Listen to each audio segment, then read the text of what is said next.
ആടുജീവിതം പോലൊരു അവസ്ഥ ഇനി ആർക്കും ഉണ്ടാകില്ല. നിങ്ങൾ വിദേശത്ത് ജീവിക്കുകയോ അല്ലെങ്കിൽ യാത്ര ചെയ്യുകയോ ചെയ്യുമ്പോൾ നിർഭാഗ്യവശാൽ എന്തെങ്കിലും ബുദ്ധിമുട്ടിൽ എങ്ങാനും പെട്ടുപോയാല് ഇനി ഒരിക്കലും പേടിക്കേണ്ട. ഇന്ത്യൻ ഗവൺമെന്റിനെ റീച്ച് ഔട്ട് ചെയ്യാനും അവരുടെ ഹെൽപ്പ് ഇമ്മീഡിയറ്റ്ലി കിട്ടാനും ഒരു വഴിയുണ്ട്.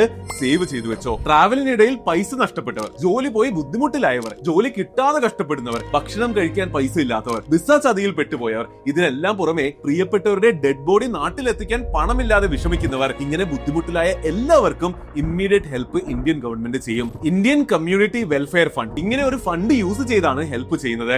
ഇത് വെറുതെ പേപ്പറിൽ മാത്രമുള്ളതല്ല, ശരിക്കും ബുദ്ധിമുട്ടിലാണെങ്കിൽ കിട്ടും. ഒഫീഷ്യൽ ഡേറ്റ പ്രകാരം 730 കോടി രൂപയിൽ പരമാണ് ഈ സ്കീം വഴി സഹായം കൊടുത്തിട്ടുള്ളത്. 3.5 ലക്ഷത്തോളം ആൾക്കാർക്ക് ഇതുവരെ സഹായം ലഭിച്ചും കഴിഞ്ഞിട്ടുണ്ട്. അപ്പോൾ ഇനി എങ്ങനെയാണ് ഇതിനെ അപ്ലൈ ചെയ്യേണ്ടത് എന്ന് ഞാൻ പറഞ്ഞുതരാം. ഇന്ത്യൻ എംബസിയിൽ നേരിട്ട് പോയിട്ടോ മെയിൽ അയച്ചോ സഹായം തേടാവുന്നതാണ്. കുറച്ചുകൂടി സ്ട്രക്ചേർഡ് ആയിട്ട് ചെയ്യാനാണെങ്കിൽ MADAD എന്ന ഓൺലൈൻ പോർട്ടൽ വഴിയും ഹെൽപ്പ് രജിസ്റ്റർ ചെയ്യാൻ പറ്റും. ഇനി അതല്ല, നാട്ടിലെ ബന്ധുക്കളാണ് സഹായം അഭ്യർത്ഥിക്കുന്നത് എങ്കിൽ Pravasi Bharatiya സഹായത കേന്ദ്രയുടെ toll free number വഴിയും പ്രിയപ്പെട്ടവർക്ക് വേണ്ടി സഹായം ചോദിക്കാം. ഒന്ന് ഓർക്കുക, ശരിക്കുമുള്ള നിസ്സഹായാവസ്ഥ പ്രൂവ് ചെയ്യാൻ പറ്റിയാൽ മാത്രമാണ് ഹെൽപ്പ് കിട്ടുക.